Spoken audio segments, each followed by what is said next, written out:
Alright, I'm not sure how the audio is going to turn out on this, On this, travesty?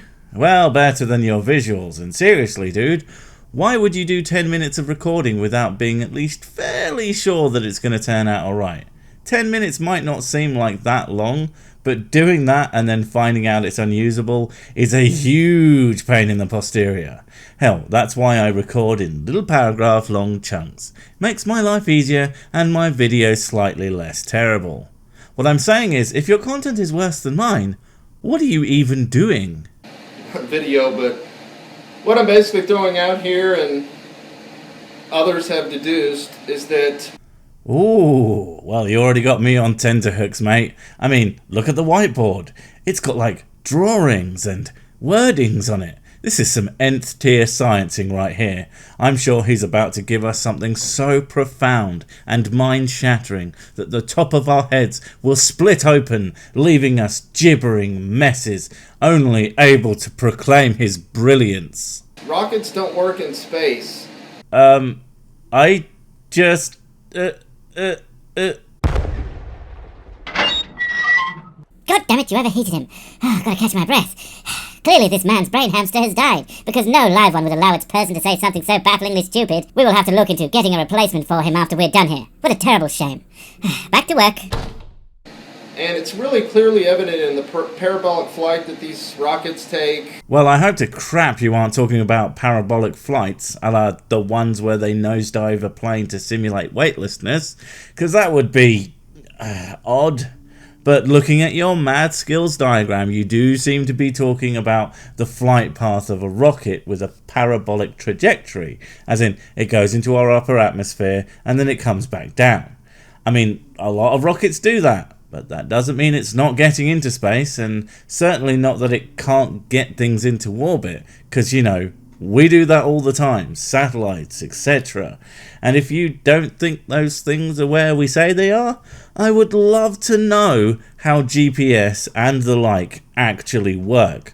Presumably, it's some kind of magic. The reason why they launch them down next to the oceans. Why don't they launch rockets off of mountaintops? I mean, it'd be more cost effective. I mean, point A to point B is a lot shorter distance to travel.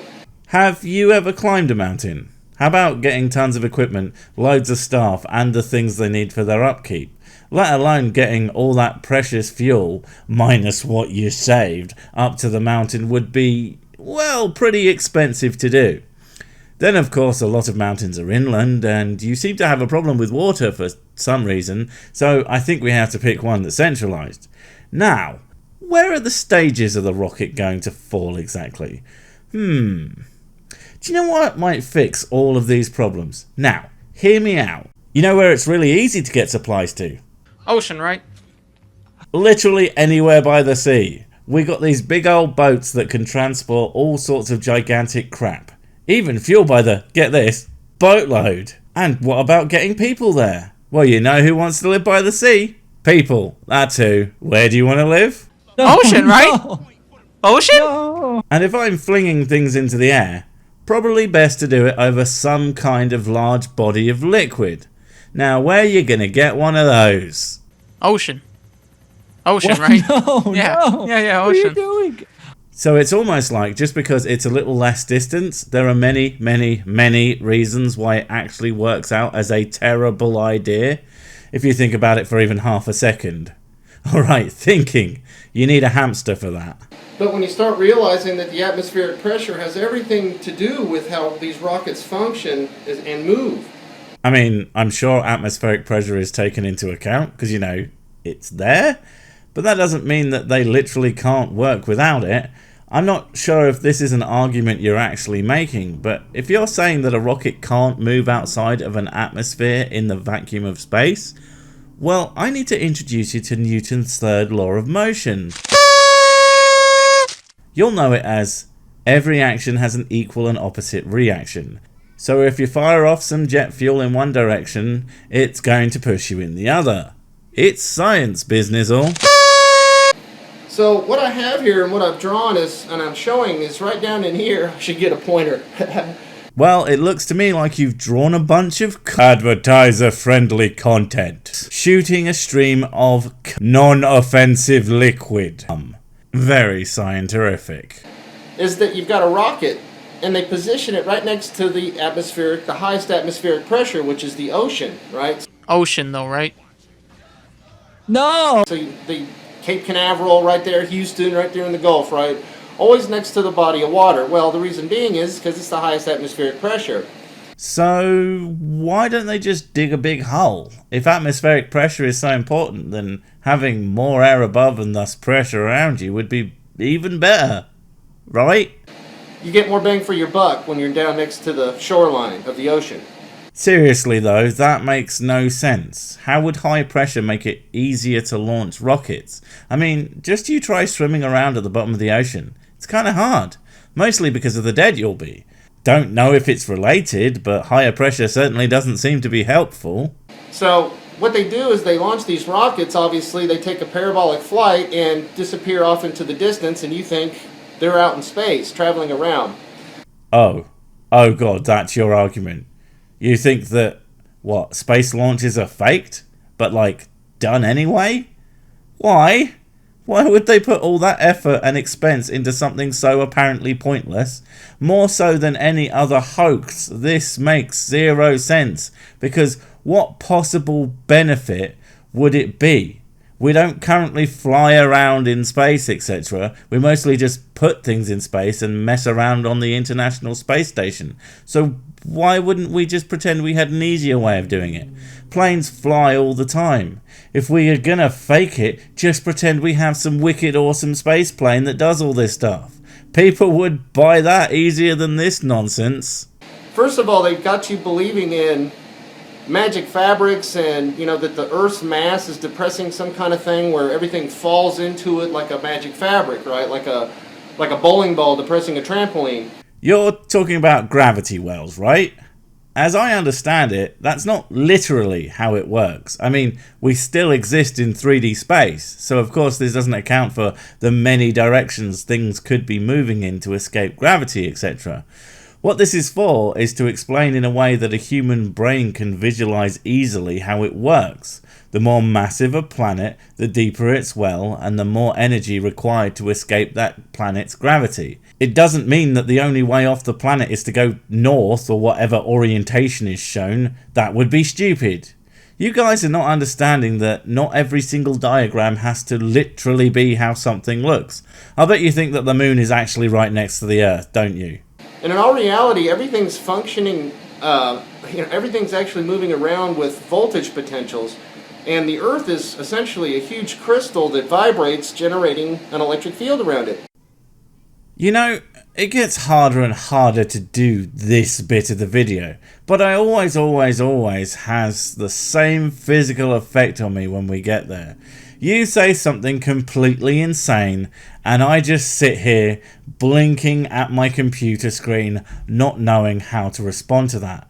I eventually just get up and go for a walk until I can fully process what was just said to me, and I can then make fun of you and move on. You would think after years of making these kinds of videos, I wouldn't get caught off guard by it, but nope, still happens. I just wanted to give you a little view into the mind of Sick before we continue. So, the Earth is a massive crystal. And it really is no different than a Van de Graaff generator I've mentioned in other videos. A Van de Graaff generator. The Earth is one of these. And that's because it's a giant crystal. Okay, I'll bite. I mean, silicon makes for a good negative charge getter, so if it's a quartz crystal, it should be pretty good, I believe. But what about the other end of the scale, seeing as that's what you need to make one of these generators? Is it human hands being rubbed all over it, perhaps?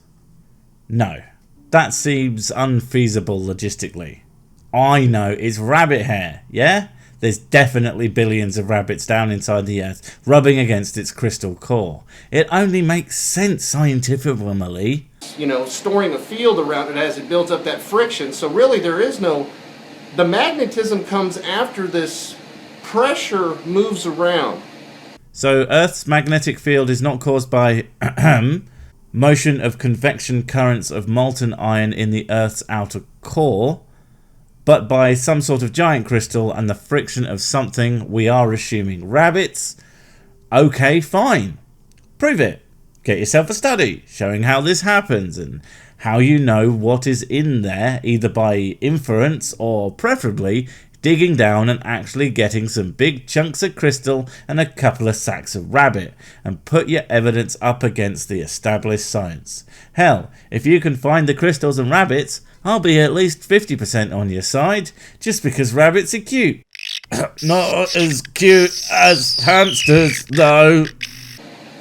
And you got a lot of people thinking that magnetism's, the key force, but really magnetism's kind of a subservient thing to this pressure moving around.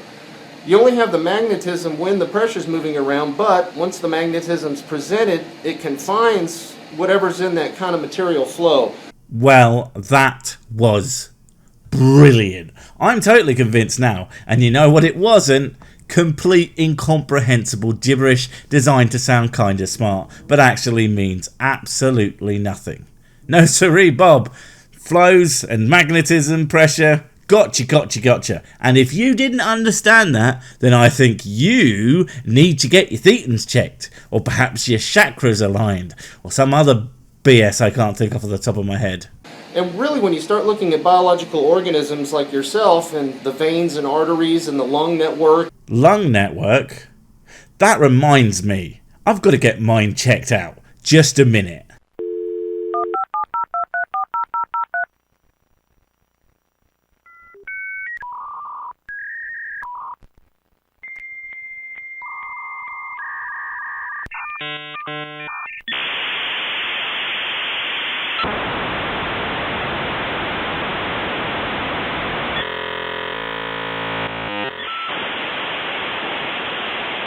Yeah, it's all fine. Mayonnaise is still there. And all the tubes and shit and how everything pressure modulates into tubes within tubes. Okay, I genuinely can't stop laughing about. And all the tubes and shit. Like, seriously, I think that's what we should teach. Okay, class. Biology 101 starts today. Now, of course, we all know about the hamster, but there is also tubes and shit. And that's it. Well done. You're now all biology PhDs. Congratulations. Collect your doctorate at the door and make sure you've paid that 20,000 course fee before you leave. I'm going to Barbados. Unrelated to your fees, of course. This is how plasma moves around, even in space, which is kind of wild. Do you mean this plasma? Of course, it's just tubes galore, isn't it? Man, remember when this video was about how rockets can't fly in space? I miss those halcyon days. Yesterday. I've mentioned in some other videos too, the sidetrack note is the Voynich. They were literally seeing plasma formations that look like plants in space, once again, as viewed through a telescope 200 years earlier than we're told telescopes were invented. Voynich? Well, the only Voynich I can find is the Voynich manuscript, which is a book written in code with various drawings. And its dating lines up with your telescope quip and the patenting of such a device. Patenting being the operative word because the invention of the device was probably way earlier. But that's by the by. The manuscript itself, if that is what we are talking about, well, like I said, the thing is written in code and has yet to be deciphered by just about anyone. So claims as to its exact content seem to be sketchy at best. So, back to my point here about rockets not working in space. Oh, good. Alright. You've got one more chance to convince me. And don't just act like you've already proven it and start talking about how it's fake with nothing to back that up. You've got such a huge lie, so many people participating in a theme park, once you fundamentally understand that there is a person underneath that Mickey Mouse costume. Yeah, I thought so. Well, guess it's time to go drown the hamster. Do you think that'll catch on as a euphemism for getting drunk? Because it just sounds like a whoopee thing, doesn't it? Oh well. Do you find yourself wondering, how can me show humans I am the smart? Is am the way to thinking being a purchase?